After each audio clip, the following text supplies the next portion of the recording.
सुप्रभात। मैं गीतांजलि लेके आई हूँ नॉन स्टॉप खबरें बाइन टाइम्स की ओर से। गैलवान घाटी में संघर्ष।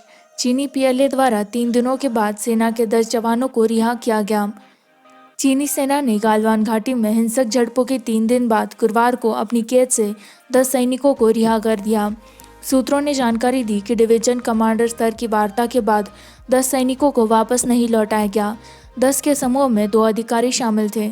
सेना के बयान के अनुसार 4 गंभीर रूप से घायल सैनिक अब स्थिर थे, जबकि 18 लेह में ही इलाज करवा रहे थे। 58 और हफ्ते या 10 दिनों में ड्यूटी ज्वाइन कर लेंगे क्योंकि उन्हें मामूली चोटें आई थीं। सेना ने उस दिन के दौरान स्पष्ट किया था कि सभी सैनिकों का हिसाब था। यह स्पष्ट किया जाता है कि कोई भारतीय ट्रूप्स मिसिंग इन एक्शन नहीं है, सेना ने कहा। सैनिक सोमवार 15 जून की शाम से लापता थे, जब चीनी सेना के सैनिकों ने भारतीय सैनिकों पर हमला किया और उनमें से 20 को स्थानीय इकाई के कमांडिंग ऑफिसर सहित मार डाला। भारतीय सैनिक 6 जून को दोनों पक्षों के आर्मी कॉर्प्स कमांडरों के बीच हुए समझौते के अनुपालन को सत्यापित करने के लिए पेट्रोलिंग पॉइंट 14 के लिए गए थे। चीनियों को गतिरोध वाले स्थान से वापस जाना पड़ा। चीनी सैनिकों ने भारतीय सैनिकों पर लोहे की कीलों से जड़ी छेड़े और बांस की डंडियों से हमला किया। चीनी हमला करने वाली पार्टी पूरी तरह से दंगों, ढाल, कोनी और घुटने से गार्ड जैसे दंगों से तैयार थी।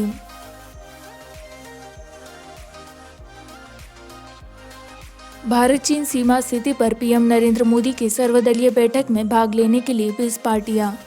सूत्रों ने कहा कि कम से कम 20 राजनीतिक दलों के प्रधानमंत्री नरेंद्र मोदी द्वारा चीन के साथ सीमावर्ती क्षेत्रों में स्थिति पर चर्चा करने के लिए सर्वदलीय बैठक में भाग लेने की संभावना है, जो शुक्रवार शाम 5 बजे होने वाली है।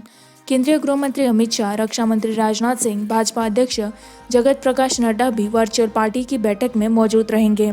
सूत्रों के अनुसार भाजपा के पूर्व प्रमुख राजनाथ सिंह ने गुरुवार को प्रधानमंत्री की ओर से सभी नेताओं को व्यक्तिगत रूप से आमंत्रित किया था।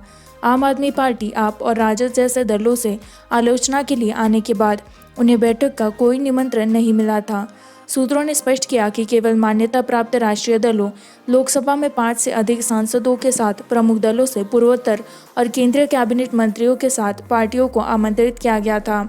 15 जून को लद्दाख के गैलवान घाटी क्षेत्र में चीनी सैनिकों के साथ हिंसक आमना सामना में कर्नल रैंक के अधिकारी सहित कम से कम 20 भारतीय सेना के जवानों के बाद बैठक बुलाई गई थी। भारत ने कहा था कि चीनी सैनिकों द्वारा पूर्वी लद्दाख में डी-एस्केलेशन के दौरान यथास्थिति में एक तरफा परिवर्तन करने के प्रयास के परिणाम स्वरूप लद्दाख की गैलवान घाटी में हिंसक सामना हुआ था और अगर समझौता हुआ तो स्थिति को टाला जा सकता था।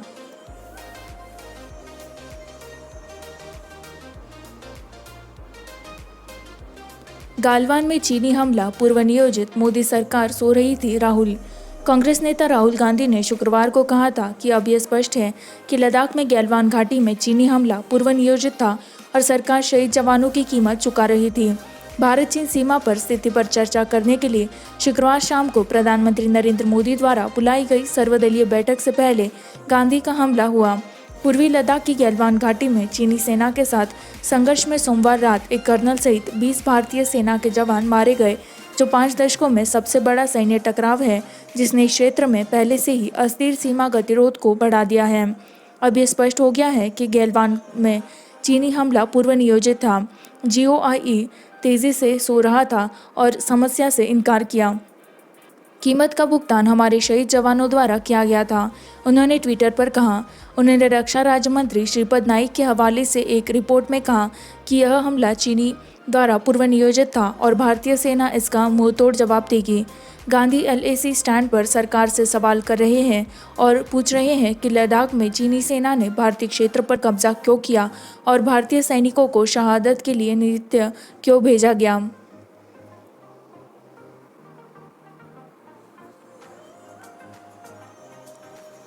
जम्मू कश्मीर के राजौरी में LOC पर पाकिस्तान की ओर से भारी गोलाबारी।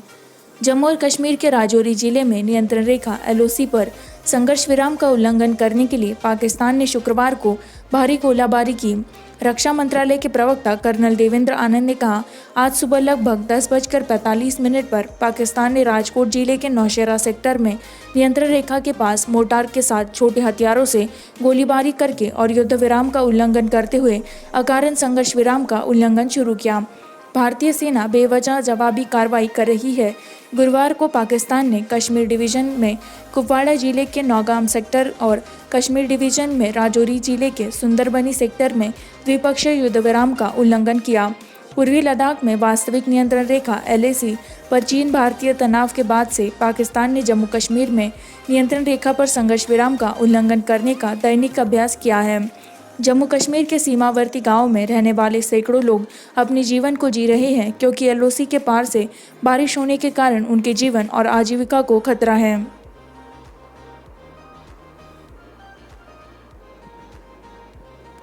गोएर वंदे भारत मिशन के तहत कुवैत से जयपुर के लिए पहली उड़ान संचालित करता है। शहर की बजट एयरलाइन गोएर ने शुक्रवार को 180 यात्रियों के साथ केंद्र सरकार के वंदे भारत मिशन के तहत कुवैत से जयपुर के लिए अपनी पहली उड़ान का संचालन किया। एयरलाइन ने कहा कि गोएर फ्लाइट G87098 जो कुवैत से स्थानीय समय पर उड़ान भरती है और 180 यात्रियों के साथ जयपुर में उतरती है, सभी देशों और अन्य शेयरधारकों के सरकारों द्वारा निर्धारित एहतियाती उपायों और दिशा निर्देशों के साथ संचालित होती है।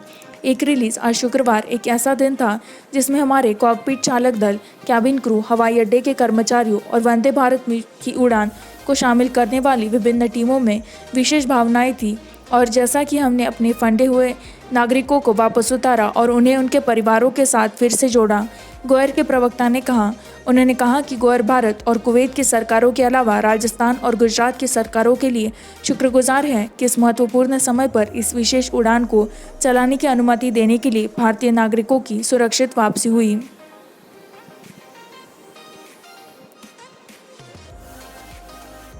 सत्तारूढ़ महाविकास अघड़ी राज्य में दलित मतदाताओं को आकर्षित करने के लिए एक बड़ा कदम उठा सकता है। महाराष्ट्र के CM उद्धव ठाकरे NCP के दो पवारों के बीच फंस गए हैं। शरद पवार ने हाल ही में ठाकरे सरकार द्वारा सलाह नहीं लेने और गंभीरता से नहीं लेने पर नाराजगी व्यक्त की थी। उसके बाद उद्धव ने NCP प्रमुख को सूचित किया था कि वह हर फैसले में डिप्टी CM अजित पवार से सलाह ले रहे हैं। वह मानते हैं कि अजीत उनकी पार्टी और उनके चाचा का प्रतिनिधित्व करते हैं। अगर वह अजीत के साथ ज़्यादा मेलजोल रखता है तो पवार सीनियर नाराज हो सकते हैं और इसके विपरीत सत्तारूढ़ महाविकास अघड़ी राज्य में दलित मतदाताओं को आकर्षित करने के लिए एक बड़ा कदम उठा सकता है। खबरों के मुताबिक CM उद्धव ठाकरे और NCP प्रमुख शरद पवार ने दलित नेता प्रकाश अंबेडकर को राज्यपाल कोटे से MLC के रूप में नामित करने की बात की है। हालांकि अंबेडकर के NCP या शिवसेना में शामिल होने की उम्मीद नहीं है, लेकिन उनका नामांकन सत्तारूढ़ गठबंधन के लिए दलित समर्थन बढ़ाने में एक बड़ी भूमिका निभा सकता है। तीनों नेताओं के बीच बातचीत वर्तमान में नवजात अवस्था में है और कोई भी निर्णय अंतिम रूप दिए जाने के बाद ही किया जाएगा। यहाँ महाविकास अघड़ी विशेष रूप से राकंपा के लिए एक बड़ा बढ़ावा होगा क्योंकि प्रकाश अंबेडकर के वंचित बहुजन आघाड़ी ने लोकसभा और विधानसभा चुनावों में कई सीटों पर धर्मनिरपेक्ष वोटों का विभाजन किया था।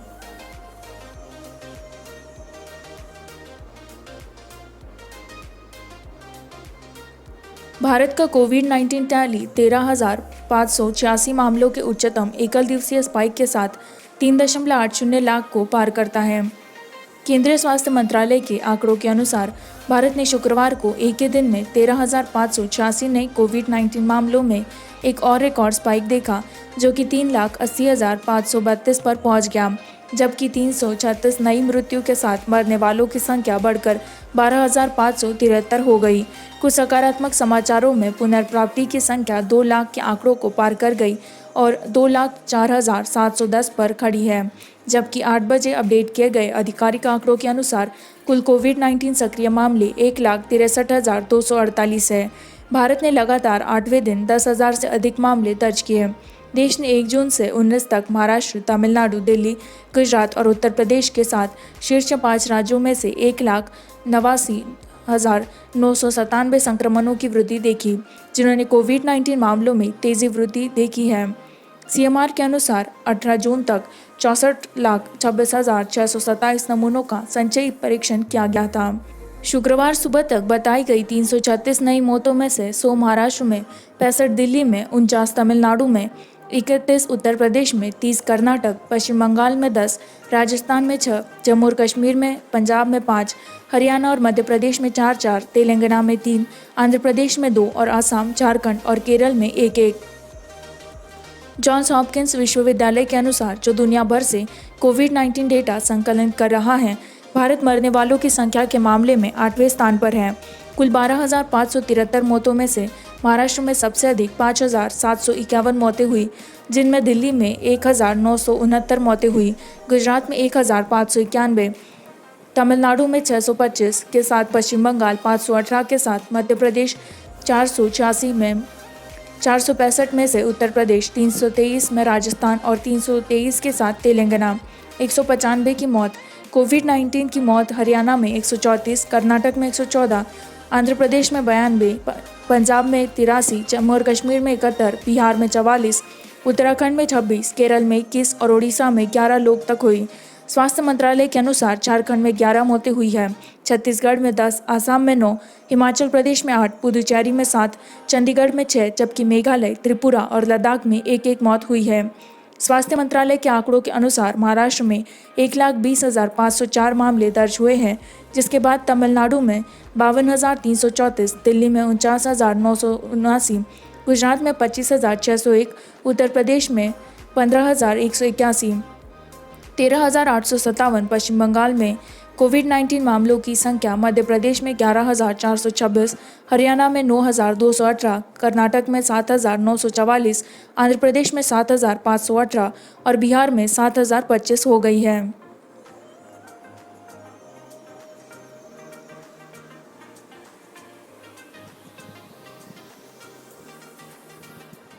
पेट्रोल की कीमत में 56 पैसे प्रति लीटर, डीजल में 63 पैसे की बढ़ोतरी हुई, 13वें दिन सीधी वृद्धि। पेट्रोल की कीमत में शुक्रवार को 56 पैसे प्रति लीटर और डीजल में 63 पैसे प्रति लीटर की बढ़ोतरी की गई, जिससे 2 सप्ताह से भी कम समय में क्रमशः संचयी वृद्धि 7.11 रुपये और 7.67 रुपये प्रति लीटर हो गई। दिल्ली में पेट्रोल की कीमत 77.81 रुपये से 78.37 रुपये प्रति लीटर हो गई थी, जबकि राज्य तेल विपणन कंपनियों के मूल्य अधिसूचना के अनुसार डीजल की दरों को बढ़ाकर 77.4 रुपये प्रति लीटर कर दिया गया था। स्थानीय बिक्री कर या वैट की घटनाओं के आधार पर देश भर में दरों में वृद्धि की गई है और राज्य में अलग अलग हो रहे हैं। तेल कंपनियों द्वारा 7 जून को दरों में संशोधन के बाद 82 दिनों के अंतराल को समाप्त करने के बाद लागत के अनुरूप संशोधित कीमतों को फिर से शुरू करने के बाद से यह लगातार 13वें दिन दैनिक वृद्धि है।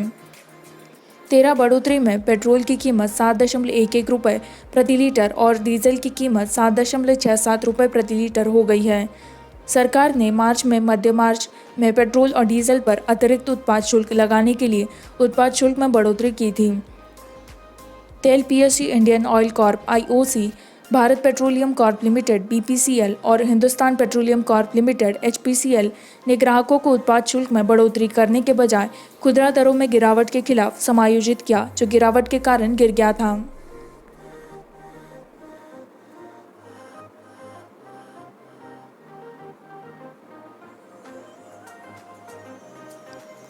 गंगा में डूबे सुशांत सिंह राजपूत की राख। उनके पारिवारिक सूत्रों ने कहा कि 14 जून को मुंबई में दिवंगत बॉलीवुड अभिनेता सुशांत सिंह राजपूत की राख गुरुवार को गंगा में डूब गई। शहर के अभिनेता राजीव नगर के आवास से कुछ किलोमीटर की दूरी पर गांधी घाट पर अनुष्ठान किया गया। राजपूत के पिता के सिंह और 2 बहनों गांधी घाट पर पहुंची और परिवार के अन्य सदस्यों और एक पुजारी के साथ नाव पर सवार होकर वैदिक मंत्रोच्चार के बीच राख नदी में विसर्जित की। राजपूत 34 का शव 14 जून को मुंबई के बांद्रा में उनके अपार्टमेंट में लटका हुआ मिला था। मुंबई में पवन हंस शमशान के परिवार के सदस्यों और फिल्म और टेलीविजन उद्योग के करीबी दोस्तों की मौजूदगी में उनका अंतिम संस्कार किया गया। इससे पहले अभिनेता की बहन श्वेता सिंह कीर्ति ने एक फेसबुक पोस्ट में कहा, परिवार के सदस्य अस्थि विसर्जन राख का विसर्जन के लिए अपने गृहनगर पहुंचे थे। आज हम भाई के लिए अस्थि विसर्जन ऐसे विसर्जन कर रहे हैं। मैं फिर से सभी से उसके लिए प्रार्थना करना चाहती हूँ और उसे अपने दिल से सभी शौकीन यादों और बिना शर्त प्यार के साथ भेजना चाहती हूँ। आइए हम उसके जीवन का जश्न मनाएं और उसे एक बहुत कुछ दे प्यार और खुश विदाई।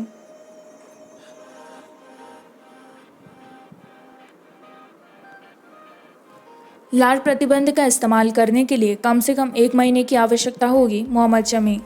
ESPN क्रिकइन्फो ने अपना पहला हिंदी चैट शो क्रिकेटबाजी लॉन्च किया है। पूर्व भारतीय विकेटकीपर दीप दासगुप्ता की मेजबानी में इस शो के पहले अतिथि India's right arm fast bowler Mohammed Shami हैं। आप और दुनिया में हर कोई इस बात से सहमत होगा कि किसी भी टीम के पास एक पैकेज के रूप में कभी एक साथ 5 तेज गेंदबाज नहीं हैं। अभी भी क्रिकेट के इतिहास में यह दुनिया की सबसे अच्छी तेज गेंदबाजी इकाई हो सकती है, शमी ने दीप को शो पर कहा। शमी के अलावा भारत के मुख्य टेस्ट मैच के तेज गेंदबाजों में ईशांत शर्मा, जसप्रीत बुमराह, उमेश यादव और भुवनेश्वर कुमार भी शामिल हैं। नई गेंद के साथ कौन गेंदबाजी करता है, इस पर टिप्पणी करते हुए शमी कहते हैं, यह अक्सर एक मुश्किल विकल्प होता है, खासकर जब खुद की पहली पसंद तिकड़ी ईशांत और बुमराह एक साथ खेलते हैं। शमी ने कहा, हम विराट कोहली को घेरते हैं और उन्हें निर्णय लेने को कहते हैं, लेकिन वह आमतौर पर कहते हैं, मुझे इस सब में शामिल न करें, आप आपस में निर्णय लें, मेरे पास कोई मुद्दा नहीं है। हमारी टीम के बैठकों में इस तरह का मज़ा है। मैंने अन्य 2 को शुरू किया, मुझे अर्ध नई गेंद के साथ गेंदबाजी करने में कोई आपत्ति नहीं है। उन्होंने कहा, अगर बल्लेबाज सेट हो जाता है और हम बहुत अधिक विकेट नहीं ले पाते हैं तो हम अपनी गति को गिराकर एक तंग लाइन और लंबाई बढ़ाने की कोशिश करते हैं। उन्होंने कहा, जैसे कि हमें 1 विकेट मिलता है, आप अपनी गति को लगभग 8 किमी प्रति घंटे बढ़ा देते हैं। गति में यह अंतर काफ़ी स्पष्ट दिखाई देता है। यदि गेंदबाज लगभग 140 किमी प्रति घंटे पहले गेंदबाजी कर रहा हो तो विकेट लेने के बाद वह अपनी लय वापस पा लेता है, गति बढ़ाता है और एक ही गेंद अब 145 किमी प्रति घंटे पर वितरित की जाती है। इसी के साथ मैं संवाददाता गीतांजलि आपसे विदा लेती हूँ। इसी तरह की नॉनस्टॉप खबरों को जारी रखने के लिए बाइंग टाइम्स हिंदी को लाइक करें, सब्सक्राइब करें, शेयर करें।